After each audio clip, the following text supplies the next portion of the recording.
Bonjour mes chers amis scorpions, bienvenue sur la chaîne Le Tarot de la Transition. Je vous souhaite en pleine forme et surtout en bonne santé. Nous allons effectuer le tirage hebdomadaire pour la semaine qui va du 2 au 8 octobre. Je vous rappelle que mes tirages sont des tirages généraux. Ils peuvent ne pas correspondre en tout point à la situation que vous vivez actuellement. Donc s'il vous plaît mes chers amis scorpions, ne prenez que ce qui résonne, ce qui fait sens pour vous et laissez le reste à côté. Nous allons voir ici avec l'oracle du peuple animal. Quel est l'animal totem qui vous suit cette semaine et quel est son message? Nous avons le cygne, magnifique animal, majestueux. Alors, qu'est-ce qu'il vient vous dire? Pour ceux qui me connaissent, vous savez que je regarde toujours dans le livre pour ces messages parce que je trouve dommage de passer à côté. Alors, je vous lis déjà la petite phrase. La plus grande humilité est d'honorer sa propre beauté. On vous dit que s'il vient, c'est pour vous inviter à regarder la beauté. Nous ne regardons jamais suffisamment ce qui est beau sur la terre. Soit nous ne le remarquons pas, soit nous nous y habituons et nous n'en voyons plus l'essence. Pourtant, continuer à reconnaître la beauté sur la terre et la qualité des êtres d'exception et des êtres d'influence. Car celui qui voit réellement la beauté dans la nature voit la beauté des âmes. L'idée de s'enchanter d'un projet, de s'émerveiller d'une initiative. De plus, pour réellement voir la beauté en profondeur, il faut reconnaître sa propre beauté et avoir dépassé l'ego et le complexe d'infériorité. Voilà. On vous dit aussi que le cygne est un animal lent. Il vole, il nage, il marche, mais prend le temps nécessaire pour passer d'un état à un autre. C'est magnifique, hein? C'est comme si on venait vous dire ne brûlez pas les étapes, prenez le temps de regarder ce qui est autour de vous et de voir la beauté des choses. C'est magnifique. Quel est votre état d'esprit en ce début de semaine, mes amis scorpions? On a le 4 de Pentacle et le 9 d'épée. D'accord. Bon. Alors, est-ce que pour certains, encore une fois, ça ne parlera pas à tout le monde. Est-ce que pour certains, il y a peut-être un petit peu de difficultés financières et que ça vous prendrait pas un peu la tête, ça vous empêcherait un peu de dormir? On a un peu cette impression, puisqu'ici avec un 9 d'épée, vous voyez, c'est l'esprit, si vous voulez, puisqu'on a l'épée à l'intérieur des autres épées, c'est un peu l'esprit qui est, puisque le 8 d'épée. Je fais la métaphore quand même, puisque le 8 d'épée représente la carte de l'enfermement, des croyances limitantes.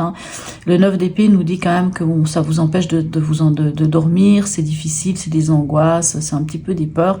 Et le 4 de Pentacle, c'est l'idée d'économiser, l'idée de chercher en fait la stabilité financière. Alors peut-être que pour certains c'est un peu compliqué, ou peut-être que le domaine financier vous inquiète. Alors, le domaine matériel vous inquiète un petit peu. On a un petit peu cette impression. Ok, c'est peut-être pour ça que allez-y lentement, tranquillement, étape par étape, et que finalement, même quand on n'a pas, si on peut essayer de regarder la beauté. Allez, votre défi, c'est ça qui est intéressant. On a le 8 de Pentacle et on a la reine d'épée. Ok, alors votre défi, ici, on vous dit c'est avec le 8 de Pentacle que c'est pas le moment. C'est vrai que c'est peut-être pas encore le moment de récolter les fruits de ce que vous avez semé. Mais continuez parce que vous êtes sur le bon chemin. Vous savez, le 8 de Pentacle, c'est un peu l'idée que vous avez un plant de tomates, même si actuellement on n'est plus tellement dans la saison des tomates, mais mettons que vous avez un plant de tomates, les tomates sont rouges, mais elles sont pas encore gorgées de soleil. Donc, elles sont rouges, donc il suffit juste encore un petit peu de continuer de travailler encore un petit peu et vous récolterez. Vous voyez, c'est ça. Et la reine d'épée, elle vous demande de faire preuve de clarté et de discernement, tout simplement. Juste faire attention avec une reine d'épée, c'est que la reine d'épée, elle pourrait avoir tendance à être un peu blessante, à être un peu trop directe, un peu trop incisive. Mais voilà, pour moi, c'est vraiment, vous êtes sur le bon chemin déjà. Vous êtes déjà sur sur la bonne pente, mais continuez.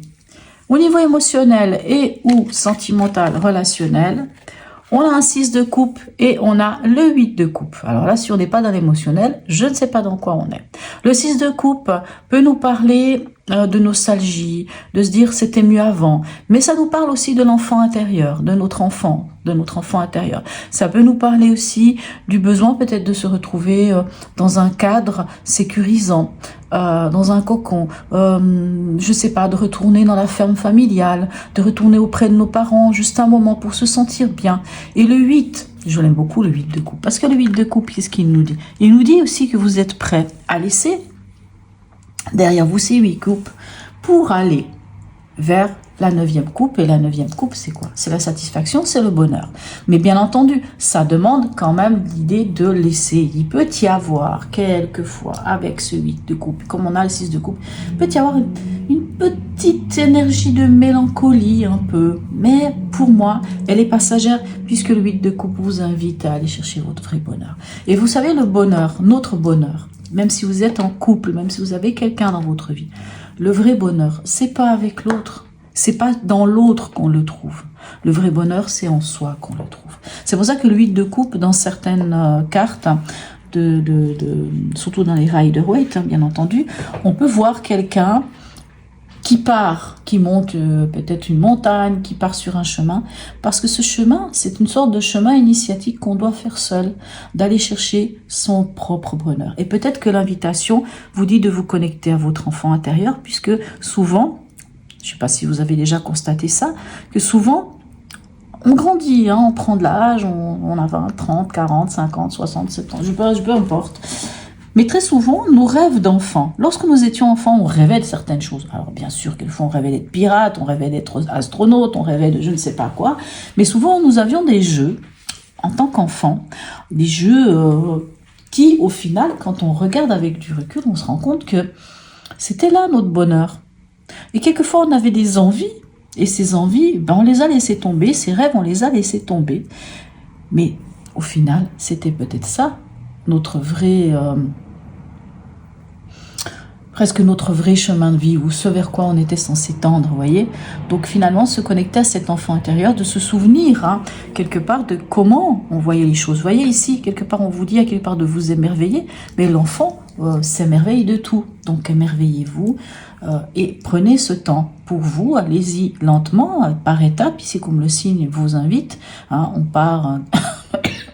d'un état pour aller vers un autre, mais peu importe vers quoi on y va tranquillement, lentement, en prenant le temps. Au niveau pragmatique, qu'est-ce qu'on a?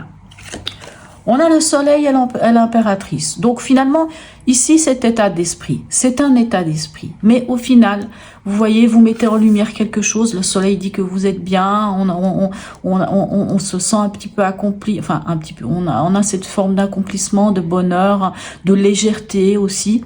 Et on a l'impératrice, et l'impératrice dit que vous avez, que vous êtes créateur et créatrice de votre vie. L'impératrice, hein, c'est celle qui sait d'où elle vient, où elle en est aujourd'hui et où elle va. L'impératrice, elle sait qui elle est. En plus, elle communique, elle a une belle communication. N'oubliez pas que la reine d'épée, elle communique aussi. Bon, après, elle communique sans y mettre d'émotionnel, la reine d'épée. Hein. Elle est tranchante, elle est là, elle prend la décision. C'est un peu comme la justice, hein. Elle tranche, elle va dans le vif. Elle est très claire, elle a fait preuve de discernement. C'est pour ça que c'est votre défi d'être clair dans votre esprit. Mais ne pas être clair dans votre esprit, c'est ne pas laisser le mental prendre trop le dessus. On lâche le mental. Mais moi, j'ai pas peur pour vous, vous allez y arriver. Ok, on en est où à la fin de la semaine pour vous, mes chers amis? On a la papesse et on a le roi de bâton.